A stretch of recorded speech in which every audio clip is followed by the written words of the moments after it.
Hello, and so here we go. The first question for this week is, according to the Oxford English Dictionary, an appropriate for this class, understanding McLuhan, definition of mimesis is, quote, imitation, specifically the representation or imitation of the real world in a work of art, literature, etc. And then I ask you to explore one of McLuhan's examples of mimesis between the pages of 112 and 125 by restating and explaining what you think he's trying to communicate. So let me give you some background information that will help you to make sense of this. Starting out here on page 112, you'll see this quotation that is from Plato. And it says Socrates, but Socrates never actually wrote anything down. Plato wrote Phaedrus as a representation of Socrates' thoughts. And what he says here is the discovery of the alphabet will create forgetfulness in the learner's souls because they will not use their memories. They will trust to the external written characters and not remember of themselves. You give your disciples not truth, but only the semblance of the truth. They will be heroes of many things and will have learned nothing. They will appear to be omniscient and will generally know nothing. And what you see here, and what I think is interesting about Plato's writings, is this idea that the alphabet will be the ruin of us, that this new technology will create, as you see here, forgetfulness, lying, the opposite of truth, and basically stupid people. They will have learned nothing. They will appear omniscient and generally know nothing. So he was really concerned about, Plato was really concerned about what he said, that the poets are liars. And their definition of poetry was very different from ours today. Basically, if you're talking about poetry today, you're talking about this very specific metrical rhythmic form. Back in Plato's time, they were really talking about artists in general. And you can see how McLuhan is relying on us to understand that connection when he immediately jumps into Homer's Iliad. So Homer's Iliad was written in a different time and place when Plato was writing, but nevertheless, he says it's the didactic vehicle. Now, didactic vehicle, what that means, the word didactic means written with the intention to instruct. And so Homer's Iliad was meant to teach us how to manage our spiritual, ethical, and social lives. So McLuhan basically is immediately giving an example of a piece of literature that contradicts Plato's fears. He goes on to say all the persuasive skills of the poetic and the dramatic idiom, so way of speaking, are marshaled to ensure the faithful transmission of the tradition from generation to generation. So in other words, it doesn't induce forgetfulness. Homer's writing was written in such a way to help people remember. So this is like his counterpoint, his argument against what Plato was saying.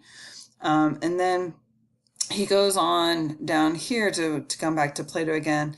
And then he says, what the Greeks meant by poetry was radically different from what we mean by poetry. I already said that earlier. Their poetic expression was a product of collective psyche and mind. The mimetic form, a technique that exploited rhythm, meter, and music, achieved the desired psychological response in the listener.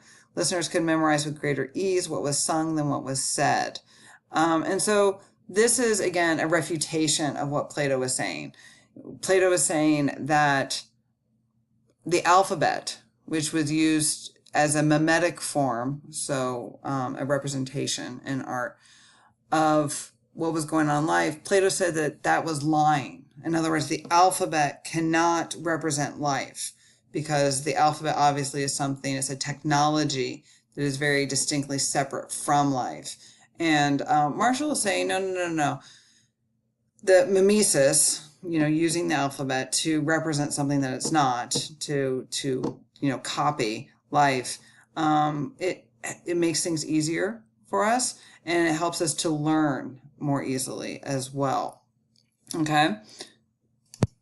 So if we go back here and refer again to the definition, imitation, specifically the representation or imitation of the real world in a work of art, literature, etc., and then come back here to page 117, You see another example that McLuhan puts forth where he says reminders, relics of the past in the world of the printed word, efforts to introduce an auditory dimension into the visual organization of the page. All affect information, rhythm, inflection, pauses. Until recent years, these effects were quite elaborate. They allowed for all sorts of changes of typefaces. The newspaper layout provides more variety of auditory effects from typography than the ordinary book page does. And so what he's doing here is calling our attention to the way that we use punctuation, that we use typeface in order to replicate what we hear. So it's another form of imitation. And this helps to make us effective communicators with one another. So like when you're writing a letter, for example, and you underline something, you're doing that to create emphasis. An exclamation point replicates the idea that your voice is raising, and getting probably louder. The typeface you might use Comic Sans, which is widely vilified, in order to say I'm being childlike here, and maybe I'm talking in a baby voice. So he's pointing out to us different ways in which we use different media in order to imitate different parts of our lives. And he's specifically focusing on auditory effects. And then he goes on to immediately reference John Cage, who is a famous composer. If you don't know anything about him, you should do some research into him, do a quick Google search. He's a very interesting man. One of his most famous pieces is 433, I believe it's called, and it's 4 minutes and 33 seconds of silence, but very elaborate posturing by the pianist, and is a really interesting commentary on art and music and the performance of art and music. So if we keep going on down, he goes into James Joyce, which we will not pause very long on because James Joyce is a very difficult author to understand, and we'd have to do a lot of studying in order to understand him now. So McLuhan wraps up this section on mimesis by talking about science fiction writing, and specifically he refers to Jules Verne, who was a science fiction writer in the 19th century. And some of you might have a real interest in science fiction writing, and it's really interesting always to go back and reread from the future science fiction that was written in the past to see that they were predicting correctly. And one of the things that McLuhan is really interested in Verne's for is because he predicted television, basically. And television is something that really captured McLuhan's attention, because he says here, television demands participation and involvement and depth of the whole being. It will not work as a background. It engages you. Perhaps this is why so many people feel their identity has been threatened. And so he's kind of coming full circle here. In the time when he was writing this book, having a television in your home was a new thing. And so he's making a connection between Plato, who was writing in 400 BC, of his fears about the alphabet making us stupid and lazy. And he's saying to people who were making those same accusations against the television, that instead of the television making us stupid and lazy, which people still hear on a regular basis today, that it's engaging our whole being, that you can't use it as background. And then here he references this famous battle in British history. The charge of the Light Brigade has heightened our general awareness of the shape and meaning of our lives and events to a level of extreme sensitivity. In other words, he's saying that the TV will connect us with current events in a way that we will feel viscerally, that it will impact us emotionally, psychologically, intellectually.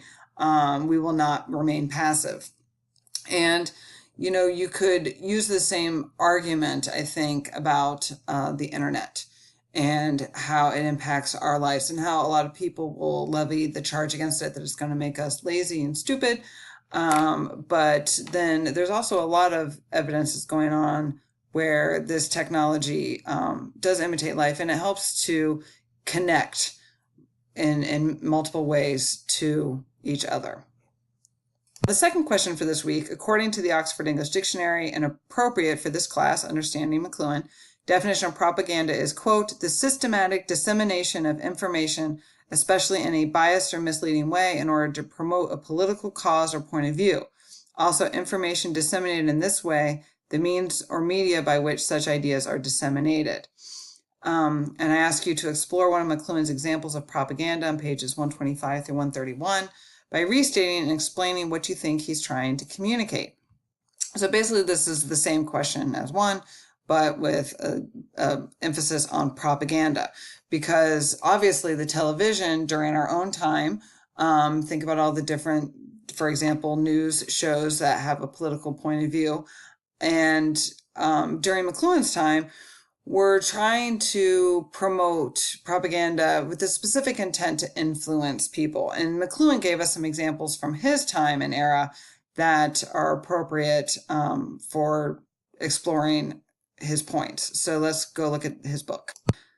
And here, if you look on page 126 and 27, it says, most often the few seconds sandwiched between hours of viewing, the commercials, reflect a truer understanding of the medium. There simply is no time for the narrative form borrowed from earlier print technology. And I think this is a really interesting point, because he's saying that what we're really viewing is not what we think we are. We're not, the narrative isn't what he wants to call our attention to, it's the commercials. And then down here, he references some specific motion pictures, The Knack, Hard Day's Light, What's New Pussycat.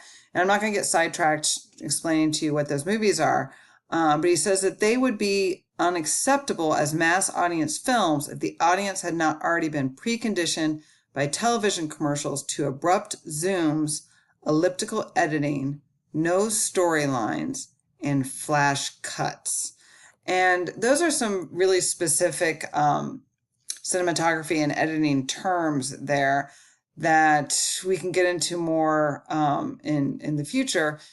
But I'm going to pause here and then give you my point about what McLuhan is trying to communicate, okay?